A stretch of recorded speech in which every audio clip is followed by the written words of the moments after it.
Selamat malam, Assalamualaikum sahabat cahaya kehidupan semuanya. Bagaimana kabar Anda di hari ini? Saya doakan Anda semua hidupnya semakin hari semakin penuh dengan kebaikan, semakin hari semakin penuh dengan keberlimpahan, dan tentunya semakin hari semakin sadar bahwa dirinya adalah manusia. Hari ini hari Kamis tanggal 28 April 2022. Saya membuat audio ini jam 22:42. Bagaimana kabar Anda di akhir-akhir bulan Ramadan ini? Ada yang sudah mudik? Ada yang sudah ada di kampung halaman? Atau tidak mudik gitu ya? Bukan kebetulan ya, di tahun ini kita sudah boleh untuk pulang kampung, kita sudah boleh untuk mudik. Jadi sepertinya di tahun ini kembali muncul istilah padat, istilah mudik, istilah macet gitu ya. Dan tadi saya nonton berita di televisi juga sudah mulai rame arus mudik dari daerah Jakarta ke daerah Jawa Timur. Dan tadi di jalan juga di mall saya lihat penuh parkirnya, di Tunjungan Plaza tadi penuh gitu ya. Saya tadi mau ke sana penuh, tapi entah kenapa dapat parkir juga dan di dalam rame gitu ya. Ini bukti bahwa orang ingin tampil beda di hari raya, ingin tampil baru di Idul Fitri. Saya sudah bahas di audio kemarin bahwa itu boleh-boleh saja gitu ya, ketika membeli baju baru di hari raya Idul Fitri, membeli mungkin mengganti cat rumahnya dengan baru, mengganti furniture dan sebagainya, itu memang harus dilakukan supaya apa? Punya pemikiran yang baru, punya semangat yang baru. Dalam hidup ini setiap hari harusnya punya semangat yang baru. Harus berpikirnya sebagai sebuah pembaruan gitu ya. Apa yang harus dirubah? Apakah tetap saja? Kalau tetap saja, maka pasti hidup Anda tetap saja. Ini berlaku untuk pola pikir kita, pola pikir Anda sebetulnya. Kalau pola pikir Anda sama dari dulu sampai sekarang, maka hidupnya tetap-tetap saja. Yang membedakan orang itu dari miskin dan kaya adalah pola pikirnya. Bagaimana dia berpikirnya? Berpikirnya orang kaya tidak sama dengan berpikirnya orang miskin. Maaf, berpikirnya orang berpenghasilan sebulan 2 juta, 3 juta tidak sama dengan orang yang berpenghasilan per bulan 60 juta atau 50 juta atau 100 juta atau 1 miliar. Itu berbeda sekali, sangat-sangat berbeda. Jadi kalau Anda diajari atau dinasihati oleh orang-orang yang kaya, nurut saja sebetulnya. Jangan merasa merasa saya lebih benar dan sebagainya.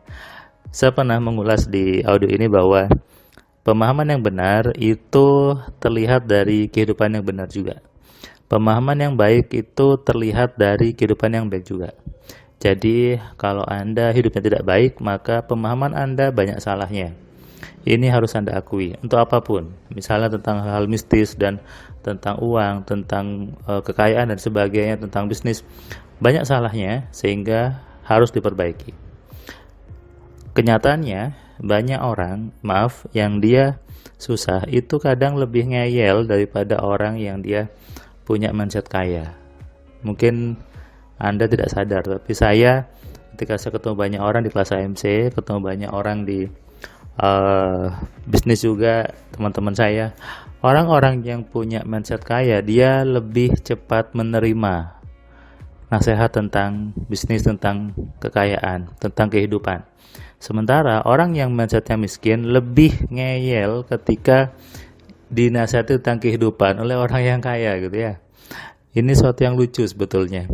Hidupnya susah, hidupnya miskin, tapi dinasihati tidak mau. Maunya apa? Aku pinjam uang saja gitu. Aku tidak butuh nasihat, aku tidak butuh ilmu, aku butuh pinjam uang buat modal. Ini mindset yang miskin. Ini mindset yang salah. Kenapa? Untuk menjadi kaya bukan butuh modal uang. Tidak butuh modal uang. Tapi apa? Butuh modal ilmu yang benar, modal pemahaman yang benar. Dan saya sering ketemu teman-teman saya yang dia susah, saya nasihati tidak mau. Padahal gratis loh ya, dinasihati tidak mau dan memilih aku pinjam uang aja, pinjam uang buat modal katanya.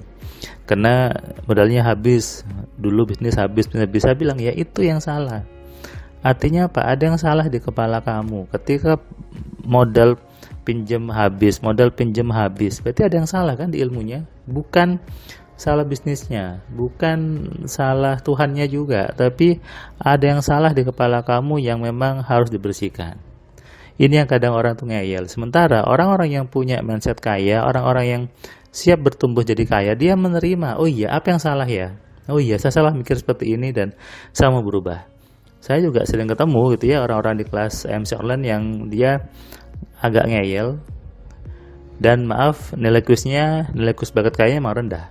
Sebaliknya, yang dia nilai kuis bakat kayanya tinggi, bagus, dia lebih cepat menerima dalam belajar AMC. Makanya saya pernah mengatakan bahwa kalau Anda belajar AMC, Anda harus siap disalahkan, harus ngakui kalau memang salah. Jangan merasa, oh saya benar gitu. Kalau Anda benar, hidup Anda lebih baik daripada saya. Oke? Makanya Anda harus ngakui kalau salah. Saya pribadi ketika saya disalahkan orang lain yang lebih daripada saya nerima. Kenapa? Saya tahu dia lebih benar ilmunya daripada saya, sehingga saya menerima, oh iya saya salah. Di kantor saya dimarahi sama teman-teman di level direksi misalnya, saya terima. Kenapa? Oh dia direksi, untuk sampai ke sana ilmunya tentu lebih bagus daripada apa yang saya pahami, sehingga ya udah saya salah di situ. Tapi yang lucu ketika dia hidupnya tidak nyaman, ngeyel gitu, sudah susah ngeyelan. Nah bagaimana hidayah itu masuk? Sementara di bulan Ramadan ini katanya bulan penuh hidayah, bulan penuh petunjuk. Ini betul, karena setiap detik kita berjalan ini semuanya ada hidayah, semuanya ada petunjuk Allah sebetulnya. Di sekeliling Anda, di sekeliling kita itu banyak petunjuk Allah, banyak hidayah Allah di situ. Hanya sebagian dari kita, hanya sedikit saja yang membacanya, sedikit saja yang peka. Bagaimana cara pekanya? Yaitu dengan berpikir. Banyak kejadian dilewatkan begitu saja, banyak peristiwa dilewatkan begitu saja, tidak dibaca dengan benar. Padahal harusnya dibaca, atau kalau di Islam dikatakan ikro, bacalah. Baca apa? Baca situasinya, baca suasananya, baca permasalahannya, baca solusinya. Ikro bismi rabbikal ladzi khalaq, bacalah dengan menyebut nama Tuhanmu yang Maha Menciptakan. Membaca di sini bukan sekedar membaca A, B, C, buku, bukan itu. Membaca artinya kita berpikir, melihat situasi, melihat suasana, melihat kejadian, berpikir dengan benar dan menjadikan itu sebagai sebuah petunjuk dari Tuhan. Ini yang kadang orang yang tidak tahu, menganggap yang namanya hidayah itu langsung cung masuk ke kepala dan merubah semuanya. Tidak seperti itu. Hidayah menghampiri orang-orang yang mau berpikir. Petunjuk Tuhan masuk ke dalam diri manusia yang mau berpikir. Berpikir artinya menggunakan pikiran dengan benar. Itulah tugas manusia yang sudah Tuhan berikan kepada kita, kepada manusia. Maka dari sekarang, mulailah berpikir, menggunakan pikiran dengan benar, jangan asal mikir, nanti yang ada salah berpikirnya jadi ruwet, jadi stres, itu yang terjadi. Banyak orang mengatakan, Mas Firman saya sudah mikir, tapi hasilnya nol, saya sudah berpikir, malah jadinya stres. Bahkan ada orang bilang katanya motivator A, jangan banyak mikir.